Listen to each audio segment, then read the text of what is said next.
Alafia, Mandala, Bibi Hootie Hayes, your favorite warrior, Blak Panther, back in the building, this time on the Orisa Myths series. We're going to get into Baba Ogun, which is the Orisa that I must worship for the betterment of my life. But is his number 3 or 7? Let's go.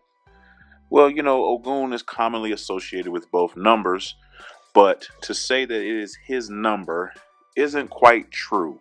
Orisha don't really have numbers that if you see this number, it means the Orisha is close or something to that effect.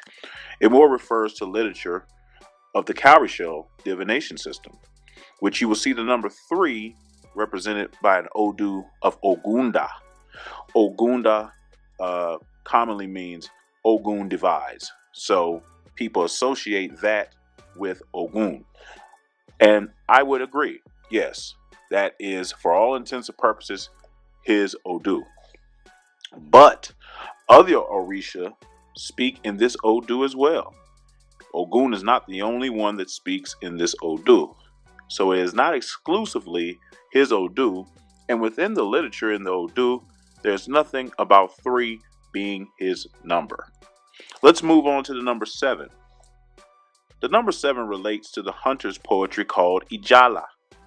In this poetry, there are 7 Oguns from different towns that take different type of sacrifices to include snails, rams, tree saps, and other things. So the number 7 isn't Ogun's number, but it's describing 7 ways Ogun is worshipped in these different places. So the next myth, Shango is a Muslim. Not sure if you heard this before, but I have heard it plenty of times. And let's go ahead and get into it, family, okay? So he was said to have been sent to live with Muslim people. All right, so we know that Shango is the 3rd or 4th king of Oyo. Now the question is, did Shango actually live with Muslims? Well, yes. What does the Odu say? The Odu says in Okan Rameji, he did go and live amongst Muslims until he was summoned to return back and be the king of Oyo by his brother Ajala. So when he returned, he did not institute Islam, though, family, as a religion of Oyo, even though he had the power to do so. Instead, what he chose to do was rule Oyo and kept the Orisha worship intact. So in conclusion, Shango was never a Muslim. So let's get into this lie that won't die.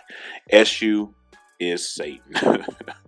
Oh boy. First of all, there is no devil or Satan in African spiritual traditions. We now will deal with the claim that Eshu is Satan.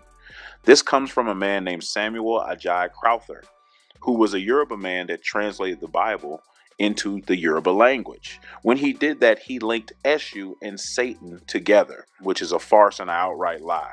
But let's go into the Odu Oyeku Oturopon to see what this Odu says about Eshu. It says, the child of the wealthy. Eshu visits us with blessings.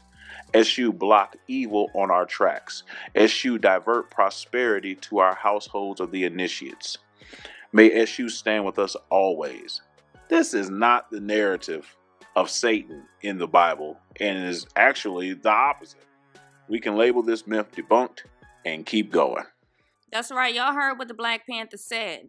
Label that myth debunked and keep it pushing. Okay? On to the next one. Now, it has been stated that Yemoja resides at the bottom of the ocean. This is myth number 2. Not sure if you're privy to it, but oh my goodness, I'm so sick of hearing about it. This myth is very popular in the diaspora. Unfortunately, a lot of information in the diaspora, because of our experience, has been falsified and has been presented as the ultimate universal truth. But basically, Yemoja is the river deity. She is the top river deity, to be specific. Okay, there are other river deities that have never got the association with the ocean, but for some reason Yemoja has got this association and it has never died. In case you are not familiar, there's other divinities: Oba, Otin, Irinla, Yewa. There are other ones, but for whatever reason Yemoja is the only one that is worshipped as an ocean deity. And the bottom line is, Yemoja is a river deity. She's worshipped among rivers, streams, wells, runoffs. That's what Yemoja is, okay? So the bottom line is that when you see Yemoja as some type of mermaid or something, mermaids don't live in the riverboat, okay? Now moving on to the next one. Olokun's number is 5.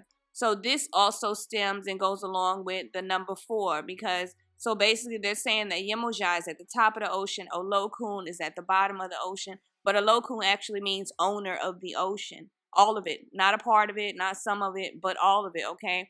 Olokun is the highest ranking water divinity, period, okay? The narrative comes from the Cuban tradition. That's where it stems from. But here in Isheshe, we know that Olokun represents the ocean. So in conclusion, that myth has been debunked as well. This has been a quick little video, family. We want to thank you all for joining us. Thank you for tuning in. Subscribe if you have not yet subscribed. Like this video, share, and comment. Peace and love. See you on the next one.